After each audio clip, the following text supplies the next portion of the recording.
Assalamualaikum warahmatullahi wabarakatuh. Bismillah walhamdulillah. Wassalatu wassalamu ala rasulillah Sayyidina Maulana Muhammad ibn Abdullah wa ala alihi wa sahbihi wa man walah. Wa la hawla wa la quwata illa billah, amma ba'd. Alhamdulillah, kembali ditakdir oleh Allah Subhanahu wa taala menghadiri majelis ilmu. Mudah-mudahan apa yang kita pelajari mendapatkan ridha dari Allah Subhanahu wa taala. Mudah-mudahan ilmu yang kita pelajari menjadi ilmu yang bermanfaat. Amin ya rabbal alamin. Hadirin hadirat rahimakumullah. Malam hari ini kita ceritakan sedikit tentang biografi atau sejarah hidup beliau Al-Imam Nawawi. Dikatakan oleh para ulama, beliau Al-Imam Nawawi ini memiliki kunyah. Kunyah itu seperti julukan. Memiliki julukan Abu Zakaria begitu. Muhyiddin, orang yang menghidupkan urusan-urusan agama yang sudah mulai redup. Jadi beliau Al-Imam Nawawi ini menghidupkan kembali apa yang telah dibawa oleh Rasulullah SAW, yang mulai dilupakan dan ditinggalkan oleh manusia. Dihidupkan lagi oleh Imam Nawawi sehingga santri-santrinya, pecinta-pecintanya kembali menghidupkan ajaran dan sunnah Rasulullah SAW. Sehingga beliau mendapatkan julukan Muhyiddin, orang yang menghidupkan kembali ajaran Nabi Muhammad SAW. Adapun nama beliau adalah Yahya. Namanya Yahya bin Syaraf bin Muri bin Hasan bin Husain bin Muhammad bin Jum'ah bin Hizam An-Nawawi. An-Nawawi ini nama dari satu desa yang ada di Damaskus. Satu desa yang ada di Damaskus, yang mana desa Nawa ini tempat kelahiran atau tanah airnya beliau ya. Lahirnya di desa Nawa itu. Makanya beliau dikatakan Abu Zakaria Yahya bin Syaraf An-Nawawi, dari desa Nawa maksudnya. Kayak sampean iki Al-Pasuruani gitu ya. Lek lahir di Pasuruan, lek pendatang ya ndak ya. Nah, itu berarti An-Nawawi itu bukan nama, tapi nama desa asalnya beliau, kelahiran beliau Al-Imam Nawawi. Nah, asalnya beliau ini dari desa. Kemudian pindah ke kota Damaskus untuk meneruskan belajarnya gitu. Nah, ini Imam Nawawi ini luar biasa ya. Semangatnya di dalam belajar, mengumpulkan ilmu, semuanya dengan keseriusan sehingga beliau menjadi imam, pemimpin di zamannya, pemimpin dari keilmuan. Dari ibadahnya juga beliau itu luar biasa ibadahnya. Juga dikenal sebagai orang yang warok. Warok itu sangat berhati-hati dalam urusan agama. Jadi bukan menjauhi yang haram saja, bukan, tapi yang tidak jelas itu beliau menjauh, sebagaimana menjauhi yang haram. Tidak jelas wis gak wani lho, ndak wis. Ya. Yang halal itu mau tapi seperlunya begitu. Ini sifat daripada Al-Imam Nawawi. Jadi di zamannya tidak ada yang menyamai keluasan ilmu Al-Imam Nawawi. Nah, jadi di samping berilmu, ahli ibadah, orang yang zuhud ya, orang yang zuhud terhadap dunia, sehingga sebagian orang mengatakan kami tidak mendapati seorang ulama yang menyamai kesempurnaan sifatnya Al-Imam Nawawi. Jadi memang mulai masa mudanya itu beliau selalu raqaballahu fi sirrihi wa jahrihi. Selalu merasa diawasi, diperhatikan, dipandang oleh Allah Subhanahu wa taala, baik ketika sendirian atau di depan orang. Karena sebagian manusia itu kalau di depannya orang kayak malaikat gitu ya. Kopiah putih ya. Tutur katanya bagus. Wis eling wali-wali biyen gitu ya. Tapi kalau orangnya sudah tidak ada, ijen siji maneh. Siji maneh. Kadang-kadang setan ini wedi ambek dhek. Kenapa? Lebih parah dari setan amalnya. Di depannya orang seperti orang soleh, tapi di belakangnya lain ternyata ya. Al-Imam Nawawi ini di masa mudanya termasuk pemuda yang di depan orang maupun sendirian itu sama. Selalu taat kepada Allah Subhanahu wa taala dan beliau jauh daripada yang diharamkan oleh Allah Subhanahu wa taala. Jadi memang di antara kedudukan orang-orang soleh itu ada istilah maqamul muraqabah. Ada maqamul muraqabah, kedudukan di mana seorang hamba itu selalu setiap saat merasa diperhatikan, dipandang oleh Allah Subhanahu wa taala, sehingga ketika dia mau melakukan sesuatu ingat Allah melihat saya begitu. Mau melakukan ini ingat lagi Allah melihat saya, Allah memperhatikan saya, terus seperti itu sehingga mereka derajatnya semakin tinggi di sisi Allah Subhanahu wa taala. Sehingga sering kita mendengar cerita daripada para ulama kita, para guru-guru kita, bahwa ada seorang santri baru yang masuk ke pesantren. Tidak lama, tapi pengasuh pondok ini perhatiannya itu lebih banyak kepada santri baru ini. Sedikit-sedikit dicari, diseluluk, duduk di depan, diperhatikan, ini terus. Nah, santri yang lain menyaksikan itu iri. Sing wis 6 tahun, 7 tahun itu, loh iki lah arek anyar iki. Ya, arek anyar. Kita ini sudah sama guru kita ini tahunan, sudah 7 tahun lebih. Kenapa kok guru kita lebih memperhatikan fulan ini, anak baru ini? Kenapa? Ya, tidak adil ini gurunya ini. Maka ketika diketahui oleh guru tersebut, akhirnya dikumpulkan murid sak pondok ini, dikumpul kabeh. Ayo kumpul. Kumpul. Setelah kumpul semuanya, kata gurunya, saya punya tugas. Buat santri-santri pondok ini punya tugas. Ayo itu ayamnya dibagi ayam, ya, ayam kecil-kecil itu dibagi. Kasih semua satu-satu santrinya. Setelah itu dikasih pisau satu-satu. Nah, sekarang tugasnya setiap satu santri harus menyembelih ayam yang ada di tangannya, sekiranya tidak ada siapapun yang mengetahui, tidak ada yang lihat begitu.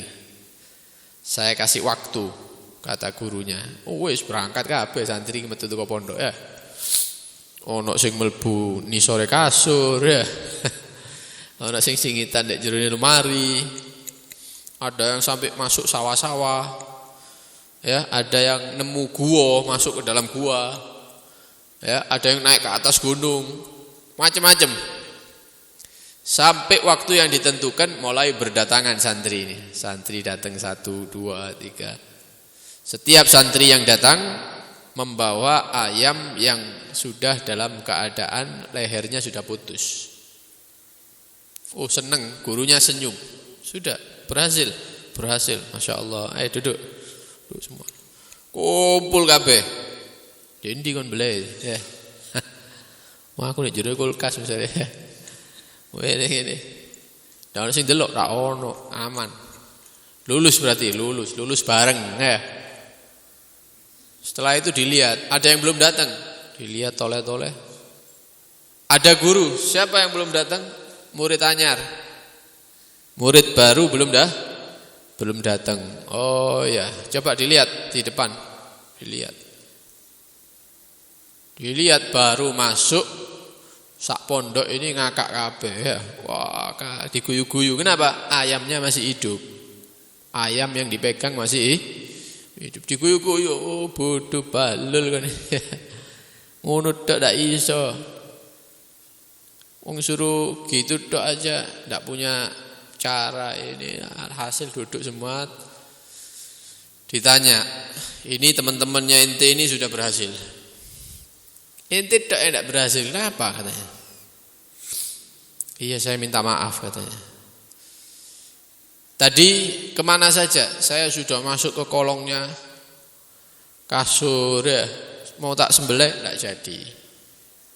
Masuk ke dalam lemari misalnya mau tak sembelih tidak jadi, kamar tak kunci tak petengi tidak jadi, ke gua tidak jadi, masuk ke sawah, kemana-mana saya keliling tidak berhasil saya. Loh, kenapa kok tidak berhasil? Apa ada yang ngikuti ente? Saya ngetut ah? Katanya iya guru, setiap saya masuk ke satu tempat mau saya sembelih ayam ini, saya ingat Allah itu menyaksikan saya. Allah itu menyaksikan saya. Padahal guru sudah pesan jangan menyembelih kalau ada yang tahu.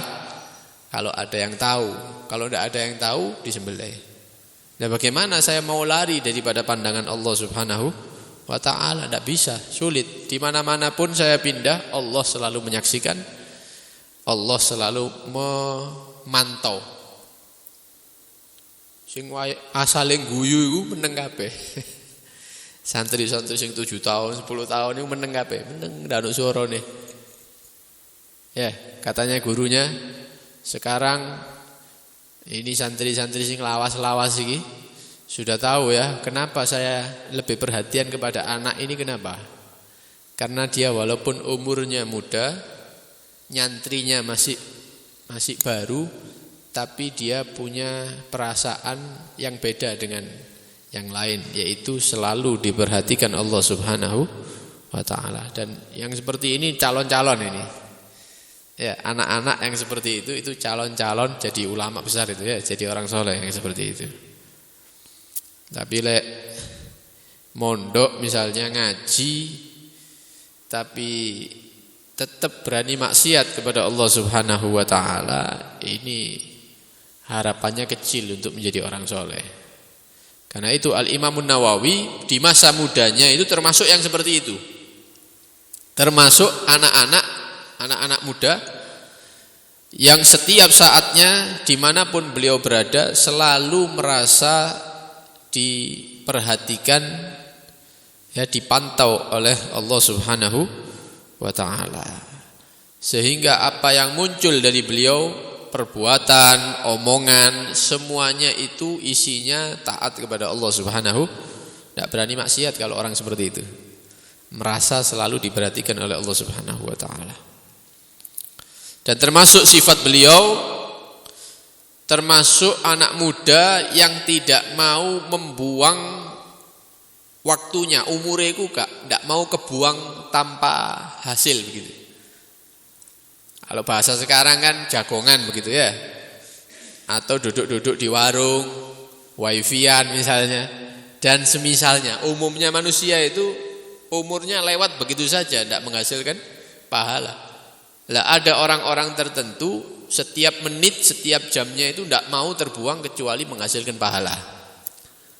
Jadi betul-betul dijadwal hidupnya itu jam sekian ngaji, jam sekian ibadah, sholat. Tidak mau terbuang waktunya kecuali di dalamnya itu bernilai ibadah kepada Allah Subhanahu wa taala. Luar biasa Al-Imam Nawawi. Sehingga di dalam satu syair para ulama dikatakan, wa idzal fata lillahi akhlasa sirruhu fa alaihi minhu rida'u tibin yadhharu. Wa idzal fata ja'ala al-ilaha muradahu falidhikrihi arfu zakiyun yunsharu. Kalau kita menyaksikan ada anak muda dia itu perbuatan-perbuatannya, omongannya itu tidak dibuat-buat, bukan ingin dipuji oleh orang, tapi ikhlas karena Allah Subhanahu wa taala. Ya, perbuatannya itu ikhlas. Duduk dingkluk-dingkluk nang masjid supaya dibilang pemuda yang istiqomah, bukan itu tujuannya, bukan pujian makhluk, bukan. Dia mengharapkan keridhaan Allah Subhanahu wa taala.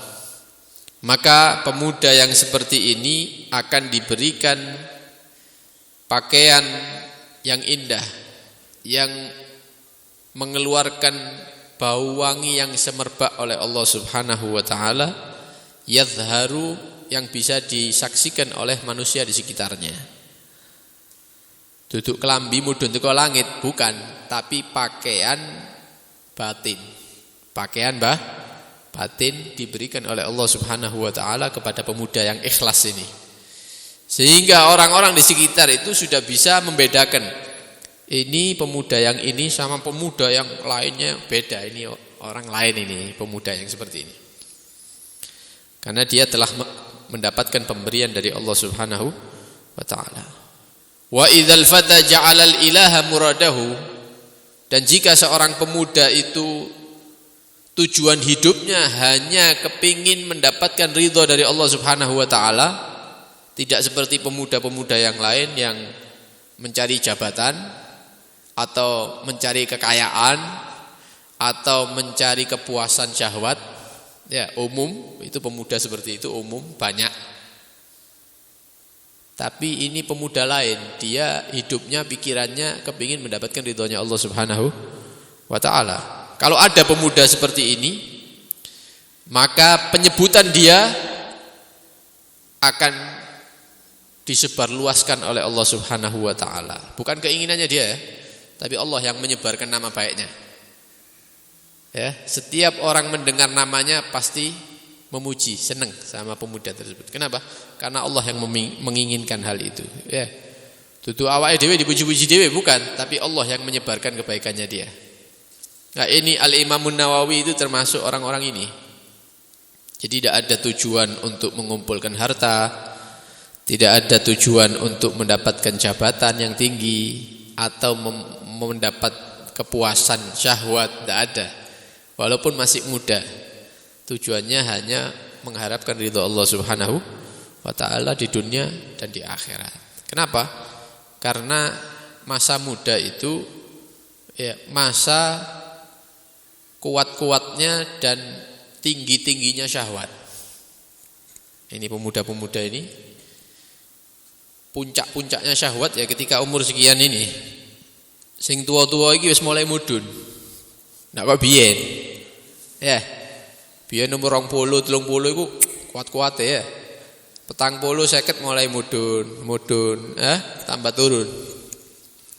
Karena itu sebagian ulama mengatakan kalau kita menyaksikan orang tua dia itu istiqomah ada di masjid, itu satu kebaikan.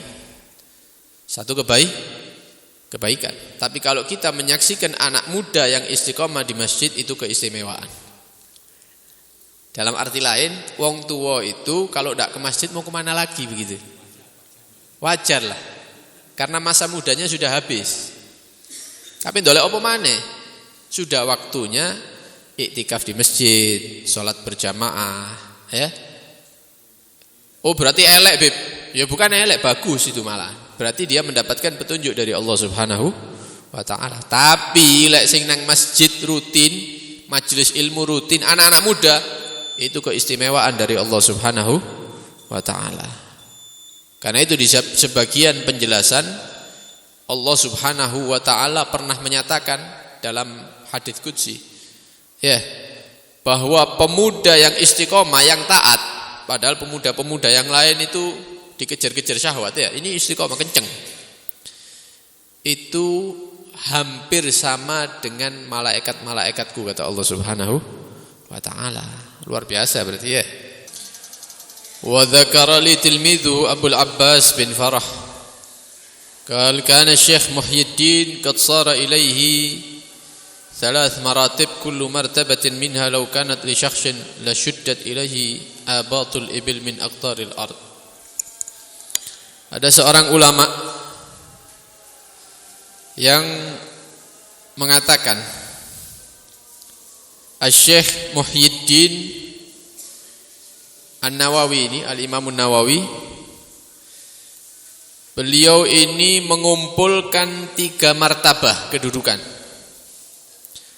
Setiap satu kedudukan yang beliau miliki, seandainya dimiliki oleh satu orang, beliau ini memiliki 3 martabah ini dikumpulkan ya. 3 kedudukan ini dikumpulkan di dalam diri Al-Imam An-Nawawi. Kalau satu saja diambil, dikasihkan ke orang lain, itu semua muslim dari penjuru dunia akan ramai-ramai menaiki ontanya untuk menuju ke rumahnya orang itu. Saking barokah begitu ya, didatangi. Ini bukan satu kedudukan, tapi 3 dikumpulkan dalam satu orang, yaitu Al-Imam An-Nawawi. Apa saja kedudukan itu yang dimiliki oleh Al-Imam An-Nawawi? Yang pertama, al-ilmu wal qiyam bi wadhaifih. Yang pertama, keluasan ilmu. Bukan hanya keluasan ilmu, tapi tugas-tugasnya orang alim semuanya mulai 1 sampai selesai dikerjakan semua oleh Imam Nawawi. Duduk pinter ngomong tok, ndak. Wong alim itu seharusnya loman, beliau loman. Wong alim itu seharusnya merendah, tawadhu, beliau orang yang paling tawadhu. Orang alim itu seharusnya tidak boleh meremehkan yang lain, beliau orang yang tidak pernah meremehkan orang lain. Terus itu banyak terkumpul. Jadi bukan hanya luas ilmu, tapi ilmu dan kesehariannya itu persis klop. Lek pinter ngomong tapi ndak iso praktekno akeh tunggale ya. Lah ini beliau bukan seperti itu. Pinter tapi perilakunya yang disaksikan oleh orang-orang zamannya itu sesuai dengan ilmu yang beliau sampaikan. Ngaji yo Quran gini-gini, tapi awake dhewe ndak tahu ngaji gitu. Ya. Qiyamul lail, tahajud, tapi dia tidur. Nah, itu banyak yang seperti itu. Tapi beliau tidak seperti itu. Pinter ilmu, tapi prakteknya juga paling bagus di dalam mempraktekkan ilmunya. Ini kedudukan yang pertama yang dimiliki oleh Imam Nawawi. Yang kedua, az-zuhud fid dunya. Beliau itu selalu berhati-hati dalam urusan dunia. Yang haram, beliau orang yang paling jauh dari haram. Yang tidak jelas beliau jauhi seperti menjauhi yang haram. Sebagian orang kan iki halal apa tidak jelas. Wis bismillah. Loh, bismillah. Sapa roh halal, ngleteke haram ya. Kalau Imam Nawawi itu tidak mau resiko. Yang tidak jelas dianggap tak anggap wis podo kalau haram, wis tidak mau saya. Kalau yang datang adalah yang halal, itu pun beliau zuhud. Zuhud itu mengambil seperlunya. Dino iku butuh apa? Sego misalnya. Dia istrinya misalnya. Oh, Imam Nawawi ndak duwe bojo ya. Dia untuk makannya dia. Wis sisanya dikasihno santri-santri. Dikasihkan orang-orang yang butuh, dibagikan ke tamu-tamu. Jadi tidak nyimpen duit, ndak. Prei nyimpen. Prei nyimpen. Wis dino iku mangan mari wis. Mene apa jare mene begitu. Ini orang yang zuhud ini. Ini martabat yang kedua. Beliau itu orang yang zuhud terhadap dunia. Jangan harap beliau itu ya seneng nerima bantuan-bantuan. Itu remeh bagi beliau. Duit itu kayak kereweng. Duit sama kereweng sama. Martabat kedudukan yang ketiga yang dimiliki oleh Al-Imam An-Nawawi, al-amr bil ma'ruf wan nahi 'anil munkar. Beliau itu senang ngajak orang-orang untuk berbuat baik, beramal soleh, ngajak ceramah, keliling-keliling ngajari orang sholat, biar bakti sama orang tua begitu. Juga beliau melarang kemungkaran. Bukan orang yang ketika mengetahui kemungkaran beliau diem, enggak, tapi diluruskan sama beliau. Ada kemungkaran diluruskan. Walaupun resikonya besar. Biasanya orang-orang yang kalau ada kemungkaran dia bersuara itu resiko itu ya, mau di penjara apa misalnya diancam, dan ini beliau tidak takut seperti itu. terus berjalan di dalam jalur amar ma'ruf nahi munkar. Nah, 3 kedudukan ini semuanya terkumpul dalam diri satu orang, yaitu Al-Imamun Nawawi. Yang terakhir kita sampaikan tentang karomah. Dan ini termasuk pilarnya Ahlussunnah wal Jamaah. Kita ini Ahlussunnah wal Jamaah, orang-orang yang meyakini karomahnya para wali. Karomahnya para wali. Ada orang soleh. Ketika orang soleh ini tidur, di dalam tidurnya beliau melihat banyak bendera-bendera yang dikibarkan, kayak perang-perang itu dulu-dulu itu ya. Bendera yang tinggi-tinggi dikibarkan. Kemudian rebana-rebana itu dipukul. Seperti hadroh-hadroh itu dipukul. Di dalam mimpi ini. Kemudian orang soleh ini tanya, loh ini ada apa? Kok ada gendero ya, ada yang dipukul, hadroh yang dipukul. Maka satu orang menyatakan, malam ini Yahya An-Nawawi diangkat sebagai pemimpinnya para wali Allah. Malam itu. Padahal orang yang mimpi ini tidak kenal sama Imam Nawawi. Tapi di dalam mimpinya dia melihat hal tersebut. Maka orang ini bangun, kemudian pergi ke kota Damaskus karena ada keperluan yang penting. Ketika masuk ke kota Damaskus, beliau menceritakan mimpinya kepada seseorang yang tinggal di kota itu. Maka yang diceritai ini karena kenal sama Imam Yahya An-Nawawi ini, mengatakan, iya, dia itu seorang guru besar yang ada di Darul Hadis, namanya seperti pondok begitu ya. Nah, jam-jam sekarang ini beliau sedang duduk di pondok, sedang ngajar santri-santri dan orang umum. Antum kalau mau ketemu bisa ketemu sekarang. Akhirnya masuk ke Darul Hadis. Ketika orang ini datang ke majelisnya Imam Nawawi, Imam Nawawi itu seperti melihat kedatangannya dia, didelok itu kedatangannya orang ini. Ya. Kemudian beliau berdiri dari tempat duduknya, jalan melewati orang-orang banyak itu menuju ke arah orang yang baru datang ini. Orang luar kota ini ya. Akhirnya kata Imam Nawawi, "Uktum ma ma'ak wa la tuhaddits bihi ahadan." Di BCI, sing kon delok mambengi dek mimpi, ojo diceritakno mbek wong-wong. Ojo sampai ono sing ngeru, ngerti ta? Oh iya. Mari ngono balik lungguh ngajar maneh.